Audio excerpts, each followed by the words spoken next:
Senhores telespectadores, bem-vindos aos Horizontes da Memória, horizontes que hoje se chamam Mais Vale Tarde que Nunca. Isto tem a ver diretamente com o nosso programa de hoje. Estou-lhes a falar no Castelo de Mourão. Realmente eu gostava de ter vindo aqui o ano passado, porque o ano passado, exatamente no dia 26 de janeiro de 1996, fez 700 anos que o rei Dom Dinis concedeu o foral à sua vila. Concedeu o foral e mandou reconstruir o castelo. O castelo já existia. Há até uma história mal lembrada. Diz que a dona do castelo era uma tal Teresa Gil. Uma Teresa Gil que era amiga de um cavaleiro que lhe o deu. Bom, mas isso faz parte da história muito antiga que já ninguém lembra. O certo é que a partir do reinado de Dom Dinis, estas terras do Alentejo, apesar de ficarem já do outro lado do Guadiana, passaram a fazer parte do Reino de Portugal. E eu isso acho que é uma história mal lembrada, muito bonita, muito bonita. Sabem que o nosso rei Dom Dinis era filho do Dom Afonso III, o Bolonhês. Bolonhês porque era conde de Bolonha. Bolonha era uma importante cidade francesa. E ele tinha casado com a velha condessa. Bom, depois veio para Portugal, foi rei de Portugal e casou outra vez. É claro, aqui isto não podia deixar de levar a velha condessa a protestar. Então como é que é isto? O meu marido está vivo, agora casa outra vez. Mas casou com uma filha de Afonso X, rei de Castela, o famoso Afonso o Sábio. Aquele das cantigas de Santa Maria, que fez aquela cantiga em Faro, a gente já lá esteve a ver, na Porta de Faro. É um homem muito ligado à história de Portugal. E tinha uma filha, Dona Beatriz, filha fora do matrimónio, não tinha com quem a casar. Olha, casou-a com aquele rapaz, Afonso, rei de Portugal, apesar dele já estar casado lá na França. Essa Dona Beatriz foi uma grande rainha. Nunca se esqueceu da ternura que devia ao velho pai, porque o pai dela, o Afonso o Sábio, acabou assim um bocado... Ele não acabou destornado, deram-lhe a cidade de Sevilha para ele acabar, mas acabou um pouco à margem de tudo. E a filha, a rainha de Portugal, foi fazer-lhe companhia nos últimos tempos de vida. Foi para lhe pagar essa amizade, essa solidariedade nas horas infelizes que Afonso o Sábio lhe deu as terras alentejanas que ficam do outro lado do rio Guadiana. E foi exatamente por isso, porque eram terras já aqui em plena Extremadura espanhola, que os nossos reis tiveram o cuidado de as defender bem defendidas. Eriçaram-nas de castelos. Aqui, mais ou menos ao longe, pode-se ver, além deste castelo de Mourão, o Alandroal, Terena, Monsaraz, Nodar, e agora já do lado da fronteira, castelos que também foram portugueses, de Alconchel, de Olivença. Eu gostava imenso de um dia fazer um programa a percorrer estas 7 fortalezas. Um programa com 7 castelos. Claro que não é possível, mas pelo menos hoje eu prometo não acabar o programa sem ir àquele que se vê ali na nossa frente, no alto daquele outeiro, o velho castelo de Monsaraz. Com a rainha Dona Beatriz, relaciona-se uma história curiosa. Aproveito estar agora aqui, dentro do Castelo de Mourão, que se lhe deve, para a contar. A rainha era uma senhora muito elegante. Deve ter sido uma das primeiras mulheres em Portugal que usou vestido de cauda. Como sabem, o vestido de cauda tem uma grande cauda de pano, naturalmente. Puseram-lhe a alcunha da caudata. Agora, imaginem, para que é que uma mulher quer assim uma cauda tão comprida no vestido? Havia uma superstição popular que era a de que os judeus tinham um rabinho. O vestido da rainha não era senão para tapar o rabinho. E aqui ficou a rainha Dona Beatriz com fama de ser judia, porque tinha o tal vestido. Isto podia ser uma lenda, não? Não era, não era. Como sabem, Dona Beatriz é a mãe do Dom Dinis é o bisavô ou trisavô de Dom João I, que também, por sua vez, é o trisavô, não sei o que, de Dom Sebastião. E o Dom Sebastião descende diretamente da tal Rainha Beatriz e andava preocupadíssimo. Querem lá ver que eu tive uma ascendente judia? Então não é que um belo dia veio ao mosteiro de Alcobaça, chamou os pedreiros, mandou meter o ferro na lousa sepulcral e remexeu os despojos mortais da Rainha Beatriz para ver se era verdade o que o povo dizia, para ver se a rainha tinha cauda, como aos gatos. Claro que não. Claro, a rainha não tinha cauda. Ele ficou muito contente, afinal, a tetravó não era judia.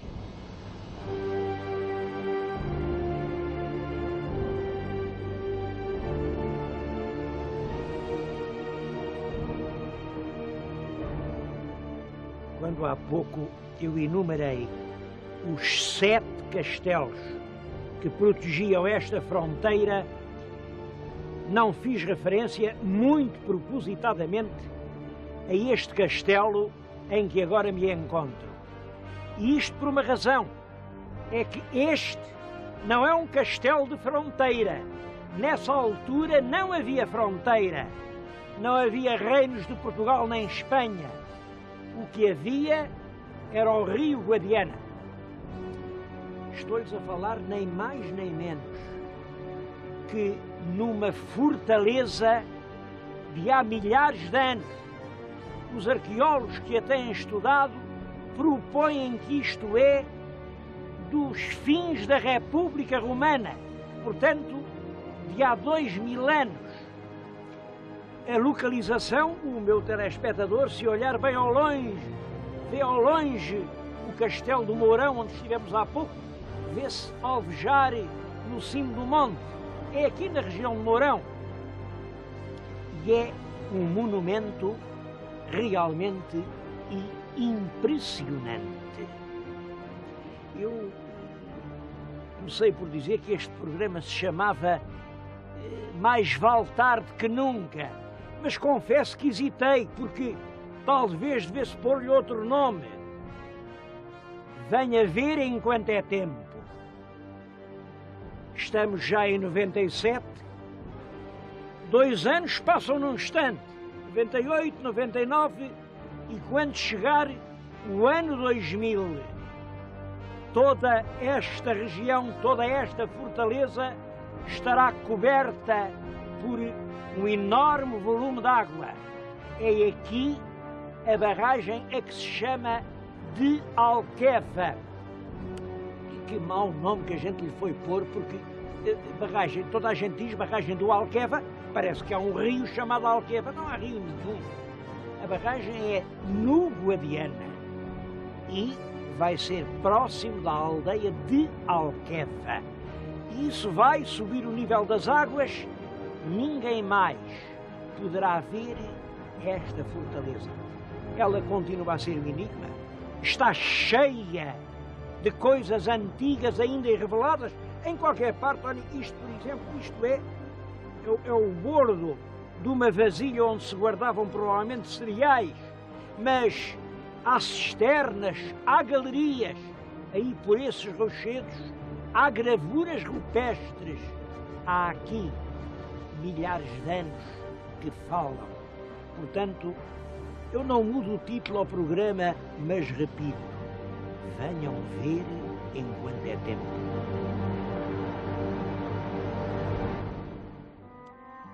Perto de Mourão fica a vila de Monsaraz. Bom, Monsaraz é um encanto. Foi já uma terra importante, ela foi conquistada aos mouros pelo rei Dom Sancho II. Naturalmente, quando aconteciam essas conquistas, os mouros ou eram todos mortos ou eram todos expulsos, a terra ficou deserta, mas começou logo o povoamento cristão. É curioso que ainda hoje podemos ver quem foi aquilo que se considera o fundador da Monsaraz cristã. Está aqui na igreja, é um cavaleiro, está no seu túmulo, era um grande caçador.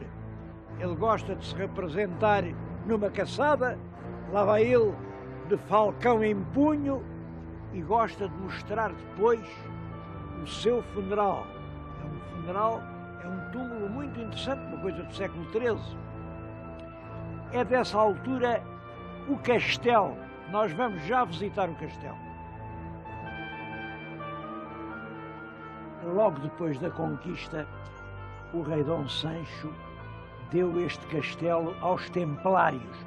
Como sabem, os templários eram monges guerreiros, eram eles que se encarregavam de defender a fronteira. Bom, e é à volta do castelo que a terra vai vivendo no século XIII, XIV, XV, XVI e chegou a ser uma terra bastante importante. Para se ver o volume da população, devemos hoje reparar nas dimensões da igreja. É um enorme templo. Mas depois aconteceu aquilo que se passou com quase todas as terras amuralhadas. Ali, pelo século XVI, as pessoas, uma a uma, começaram a sentir-se assim um bocado atabafadas, viver cá em cima, isto, cá em cima, tinham que subir e, sobretudo, havia aqui uma coisa pequenina, toda a gente com os olhos em cima de toda a gente, e os impostos e os tributos e os pecados e o diabo, e as pessoas foram pouco a pouco saindo daqui. Saíram para onde? Se olharem bem, avistam uma terra que chamavam o Reguengo. Reguengo vem de rei. Rei em latim é rex, regis. Regis é o genitivo, portanto, Reguengo quer dizer que pertencia ao rei. Os reis marcavam sempre, mesmo quando davam as terras aos fidalgos ou às ordens, marcavam uns espaços muito bons, que era para eles, porque eles alguma coisa tinham de ter, naturalmente. Bom, e nos reguengos, com a administração real, a vida não era fácil, mas era um bocadinho mais folgada. Os reguengos tinham boas terras, aqui neste reguengo de Monsaraz, os campos de trigo são magníficos, os vinhos são do melhor que há, toda a gente já ouviu falar nos vinhos de reguengo. Havia realmente, enfim, melhores condições de vida, boa água e, sobretudo, não havia castelo.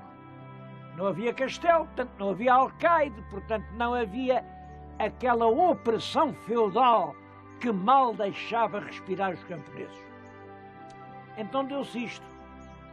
Quando se chega aos fins do século XIX, já praticamente não há ninguém aqui em cima. Grandes muralhas, altas torres, mas nessas ruas estão completamente abandonadas. Até ao ponto, quando chegou a 1840, o governo não acabou com o Conselho de Monsaraz. mas disse, bom, a cabeça do concelho vai para Reguengos de Monsaraz. E isto ficou aqui uma vila fantasma. Eu ainda a conheci completamente deserta.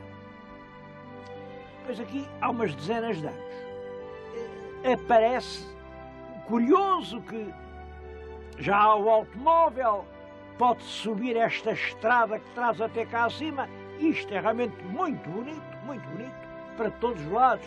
Tem grandes horizontes, estas planícies de Alentejo e, sobretudo, estas ruas, porque tinham ficado intactas. A gente vai aqui pelas ruazinhas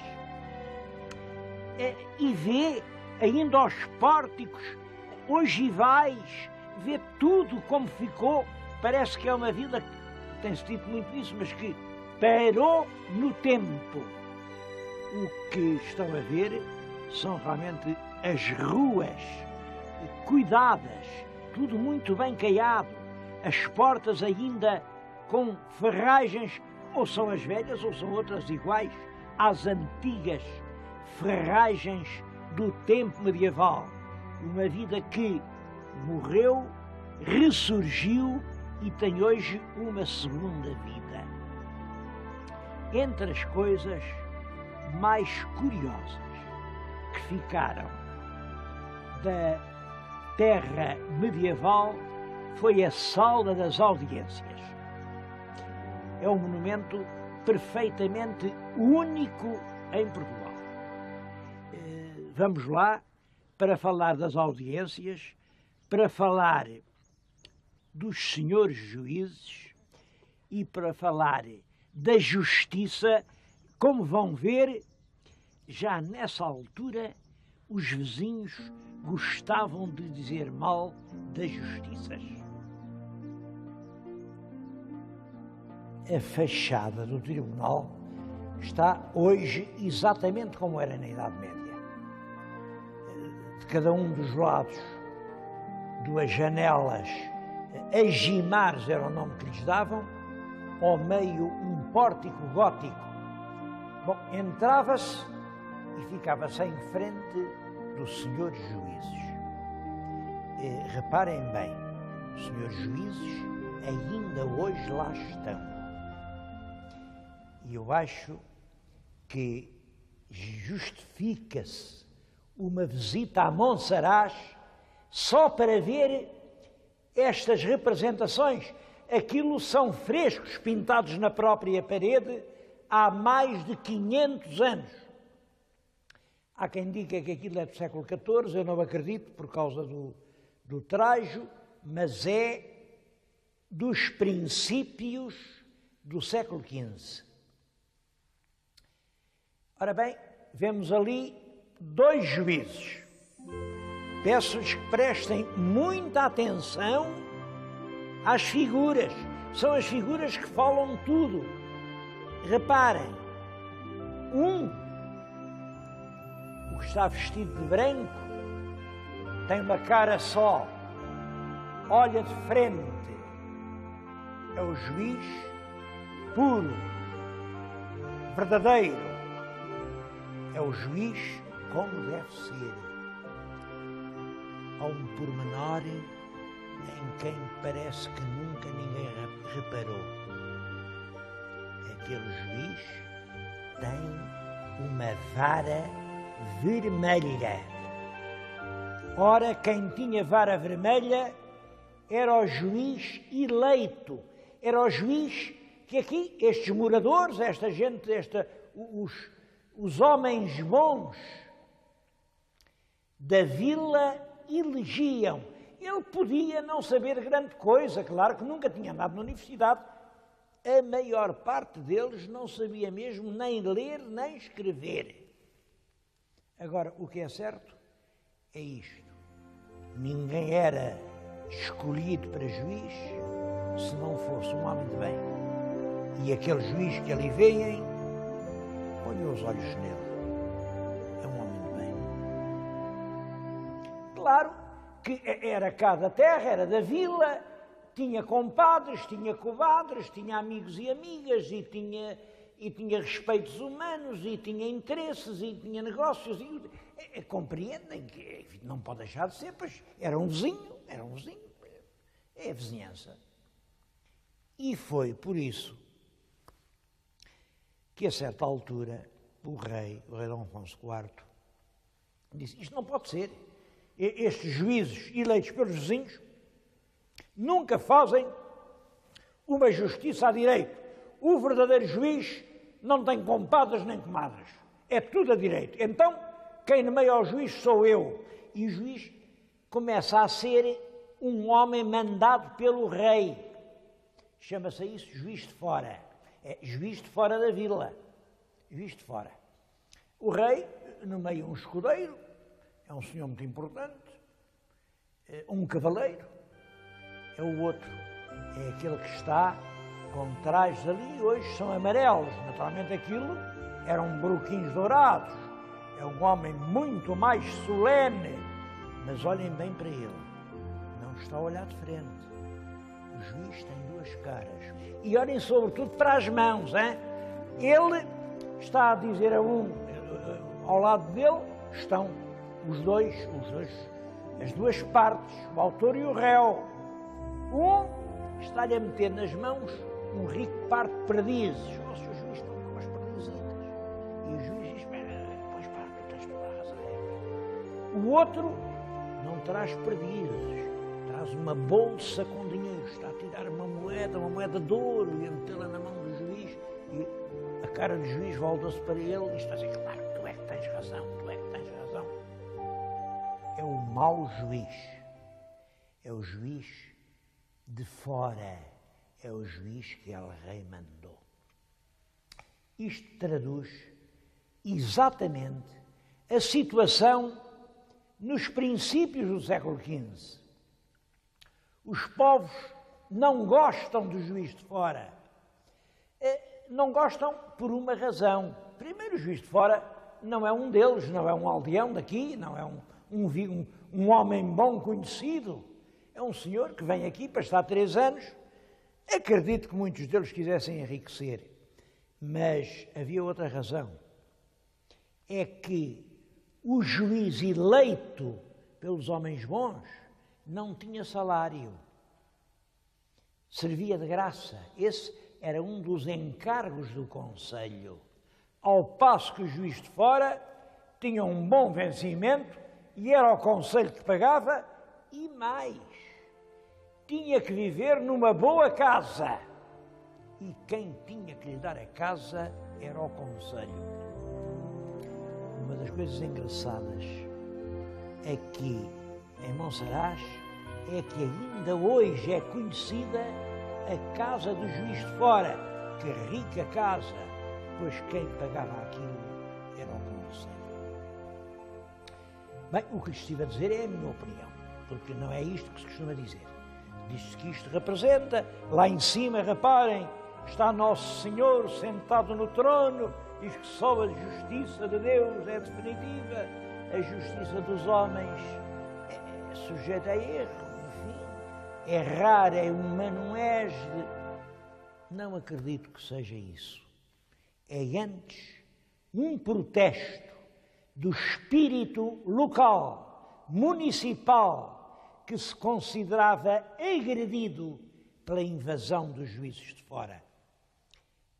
É uma opinião, há outras opiniões. O meu telespectador tire-se dos seus cuidados e venha até aqui, a Monsaraz, a olhar para esta singularíssima pintura e forme a sua própria opinião.